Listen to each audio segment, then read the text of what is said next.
Praise the Lord. நீதிமொழிகள் 28:4 இந்த வசனத்தை நம்ம வாசிக்கும் பொழுது, வேத பிரமாணத்தை விட்டு விலகுகிறவர்கள் துன்மார்கரை புகழுகிறார்கள்.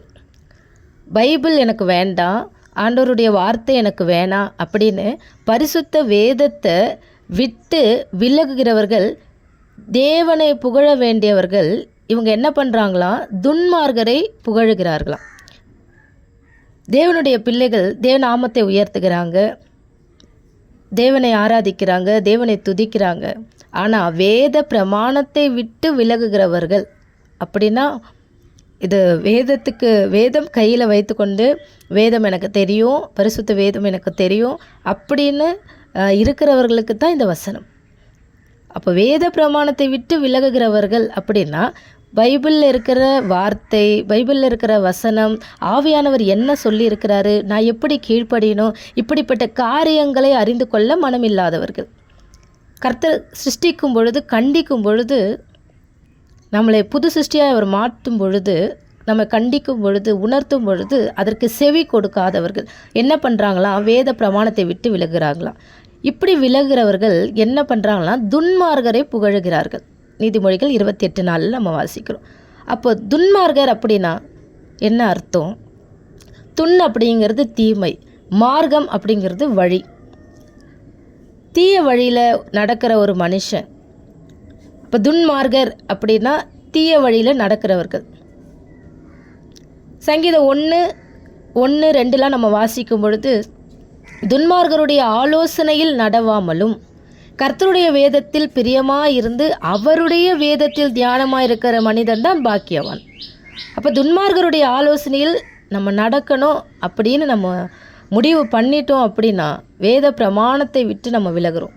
அப்போ நம்ம யாருடைய ஆலோசனையில் நடக்கிறோம்? யார் நமக்கு போதிக்கிறாங்க? யார் நம்மை நடத்துகிறார்கள்? யார் நம்மக்கிட்ட பேசுகிறாங்க? அப்படிங்கிறதுல நம்ம ரொம்ப ஜாக்கிரதையாக இருக்கணும். அப்போது வேதத்தில் பிரியமாக இருந்து வேதத்தில் தியானமாக இருக்கிற மனுஷன்தான் பாக்கியவான். துன்மார்கள் யார்? வேதத்தை விட்டு விலகிறவர்கள். அப்போ சங்கீதம் 1:3 நம்ம வாசிக்கிறோம், கர்த்தருடைய வேதத்தின்படி வாழ்கிறவர்கள் எப்படிப்பட்டவங்களாக இருக்கிறாங்கன்னா, கனி தருகிறவர்களாக இருக்கிறாங்களாம். அவங்க செய்கிறது எல்லாமே அவங்களுக்கு வாய்க்கும். அப்போ அதே சங்கீதம் 1:4 நம்ம வாசிக்கும் பொழுது, துன்மார்கர் அப்படி இராமல் அவங்க பதரை போல இருக்கிறாங்களாம். பதர் ஒரு காற்றடிச்சா பறந்து போயிடும். நம்மெல்லாம் பரலோகத்தில் சேர்க்கப்படுகிறவர்கள். ஹல்லேலூயா. அப்போ சங்கீதம் 1:6 துன்மார்கரின் வழியோ அழியும். அப்போ இந்த துன்மார்கரை புகழ ஒரு கூட்டம் இருக்குது. யார் இவங்களை புகழ்கிறாங்க அப்படின்னா, வேத பிரமாணத்தை விட்டு விலகுகிறவர்கள் தான்.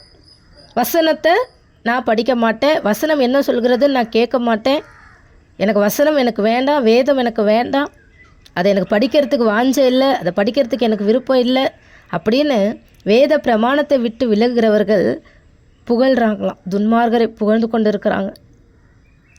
ஹல்லேலூயா. நீதிமொழிகள் 28:4 வேத பிரமாணத்தை கை கொள்ளுகிறவனோ அவர்களோடு போராடுகிறார்களாம். எப்படியாவது மனம் திரும்புங்கப்பா, எப்படியாவது வேதத்தை வாசிங்க, பரிசுத்த வேதத்தை வாசிங்க, ஜெபிங்க, ஆராதிங்க, ஜெபிங்கன்றோம். ஆனால் வேதத்தை கேளாதபடிக்கு தன் செவியை விலக்குகிறவனுடைய ஜெபம் அருவருப்பானதுன்னு சொல்லி நம்ம வேதத்தில் வாசிக்கிறோம்.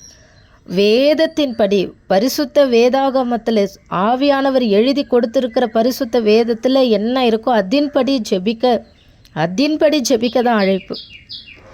சரி, ஏன் போராடுறோம் அப்படின்னா, இரத்தப்பழி என் மேலே வரக்கூடாது. மத்தேயு 18:14 ஒருவன் கெட்டு போவது பரலோக பிதாவின் சித்தம் அல்ல அப்படின்னு நம்ம வாசிக்கிறோம். இப்போ வேத பிரமாணத்தை கை கொள்வோம், வார்த்தைக்கு செவி கொடுப்போம், வார்த்தையானவருக்கு செவி கொடுப்போம், பரிசுத்த வேதத்துக்கு நம்ம செவி கொடுப்போம், தேவ நாமத்தை உயர்த்துவோம், கர்த்தரை புகழுவோம். ஆமென். ஹல்லேலூயா. கர்த்தர் உங்களை ஆசீர்வதிப்பாராக.